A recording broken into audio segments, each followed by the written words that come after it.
بسم اللہ الرحمن الرحیم۔ السلام علیکم ناظرین کرام، فخر الدین پاشا خلافت عثمانیہ کا بہادر جرنیل جو 72 دن اکیلا اتحادی افواج سے لڑتا رہا۔ بعد میں برطانیہ نے ان کی بہادری اور دلیری پر انہیں صحرائی چیتا کا خطاب دیا۔ ہو سکتا ہے کہ یہ نام آپ پہلی بار سن رہے ہوں۔ تاریخ انہیں مدینہ کا محافظ کے نام سے یاد کرتی ہے۔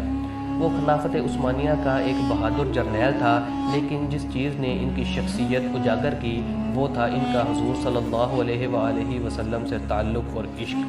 پہلی جنگ عظیم کے دوران برطانیہ تقریباً ہر جگہ سلطنت عثمانیہ کے ہاتھوں شکست پہ شکست کھاتا جا رہا تھا، تو اس کو ایک چال سوچی۔ اس نے شریف مکہ حسین بن علی جو کہ حجاز کا گورنر تھا اپنے ساتھ اس لالچ پر ملا لیا کہ جنگ کے اختتام پر اسے مسلمانوں کا خلیفہ بنایا جائے گا۔ شریف مکہ نے خلافت عثمانیہ کے خلاف بغاوت کر دی اور مکہ اور جدہ پر قبضہ کر لیا۔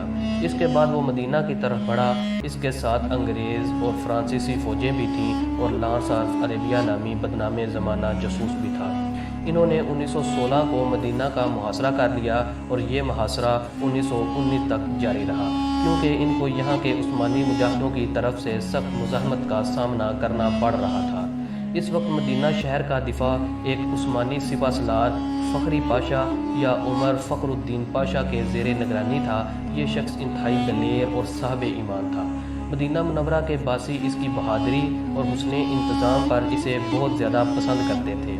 عربوں کی غداری کی وجہ سے عثمانیوں کو شدید دھچکا لگا اور برطانیہ اور اس کی اتحادی فوج بڑی تیزی سے عثمانیوں کے علاقوں کو اپنے قبضے میں لیتے جا رہے تھے۔ عثمانیہ کے اتحادی بلغاریہ کے ہتھیار ڈالنے پر جرمنی نے بھی ہتھیار ڈالے اور اسی وجہ سے بلاخر سلطنت عثمانیہ کو بھی برطانیہ اور اتحادی کے سامنے ہتھیار ڈالنے پڑے۔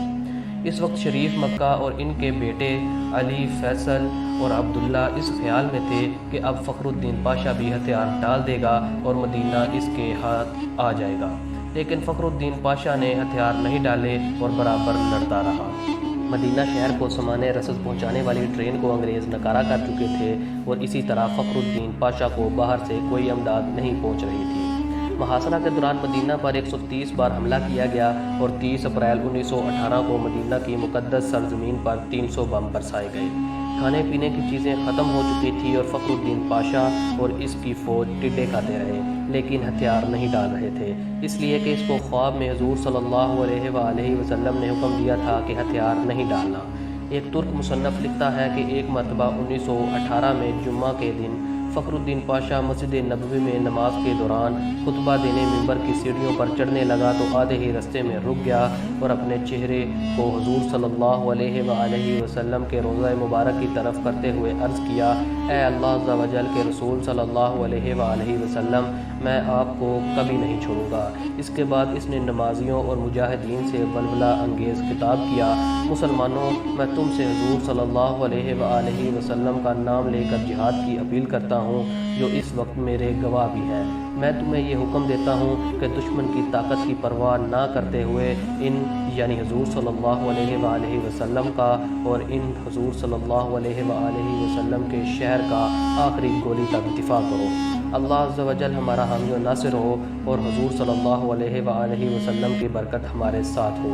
ترک افواج کے بہادر افسروں، اے چھوٹے محمدیوں، آگے بڑھو اور میرے ساتھ مل کر اللہ عز و جل اور اس کے رسول صلی اللہ علیہ وآلہ وسلم کے سامنے وعدہ کرو کہ ہم اپنے ایمان کی حفاظت اپنی زندگیاں لٹا کر کریں گے۔ اس کے بعد فخری پاشا نے کہا کہ اسے خواب میں حضور صلی اللہ علیہ وآلہ وسلم نے حکم دیا تھا کہ وہ ابھی ہتھیار نہ ڈالے۔ اگست 1918 میں جب اسے شریف مکہ کی طرف سے پیغام آیا کہ ہتھیار ڈال دو تو اس نے ان الفاظ میں جواب دیا، فخری پاشا کی طرف سے جو عثمانی افواج کا سپہ سالار اور سب سے مقدس شہر مدینہ کا محافظ اور حضور صلی اللہ علیہ وآلہ وسلم کا ادنا غلام ہے، اس اللہ عز و جل کے نام سے جو ہر جگہ موجود ہے، کیا میں اس کے سامنے ہتھیار ڈالوں جس نے اسلام کی طاقت کو توڑا، مسلمانوں کے درمیان خون ریزی کی اور امیر المومنین کی خلافت پر خطرے کا سوالیہ نشان ڈالا اور خود کو انگریز کے ماتحت کیا۔ جمعرات کی رات میں نے خواب میں دیکھا کہ میں تھکا ہوا پیدل چل رہا تھا اس خیال میں کہ کس طرح مدینہ کا دفاع کیا جائے۔ اچانک میں نے ایک جگہ پر خود کو نامعلوم افراد کے درمیان پایا جو کہ کام کر رہے تھے۔ پھر ان میں سے ایک بزرگ شخصیت کو دیکھا، وہ حضور صلی اللہ علیہ وآلہ وسلم تھے۔ انہوں نے اپنا بایاں ہاتھ میری پیٹھ پر رکھا اور مجھ سے تحفظ کا احساس دلانے والے انداز میں کہا، میرے ساتھ چلو۔ میں ان کے ساتھ 3-4 قدموں تک چلا اور پھر بیدار ہو گیا۔ میں فوراً مسجد نبوی گیا اور ان کے روضے کے قریب اپنے رب کے حضور سجدے میں گر پڑا اور اللہ عز و جل کا شکر ادا کیا۔ اب میں حضور صلی اللہ علیہ وآلہ وسلم کی پناہ میں ہوں جو میرے سپہ سالار اعلیٰ ہیں۔ میں مدینہ کی عمارتوں، سڑکوں اور اس کی حدود کے دفاع میں دل و جان سے مصروف ہوں۔ اب مجھے ان بیکار پیشکشوں سے تنگ نہ کرو۔ 30 اکتوبر 1918 کو سلطنت عثمانیہ نے ہتھیار ڈال دیے اور وزیر جنگ نے فخری پاشا کو پیغام بھیجا کہ ہم نے معاہدہ کر کے ہتھیار ڈال دیے ہیں، اب تم بھی ہتھیار ڈال دو۔ لیکن فخری پاشا نہ مانے اور اپنی تلوار حوالے کرنے سے انکار کیا۔ اس پر عثمانیہ نے اسے عہد سے برطرف کر دیا، لیکن اس کے باوجود بھی وہ ڈٹے رہے اور اسی طرح لڑتے رہے۔ اسی طرح جنگ ختم ہونے کے باوجود یہ صحرائی چیتا، یہ عاشق کے رسول صلی اللہ علیہ وآلہ وسلم 72 دنوں تک اکیلے عرب باغیوں اور برطانیہ اور اس کے اتحادیوں سے لڑتے رہے اور اپنے چھوٹے سے دستے سے مدینہ کی حفاظت کرتے رہے۔ آخر کار اس کے اپنے ہی ساتھیوں نے تنگ آ کر خود اس کو پکڑ کر دشمنوں کے حوالے کر دیا۔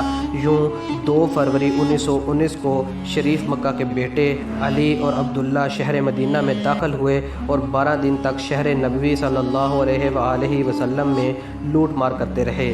4850 گھروں کو جن کو فخر الدین پاشا نے تالے لگوائے تھے، انہیں توڑ کر لوٹ لیے گئے۔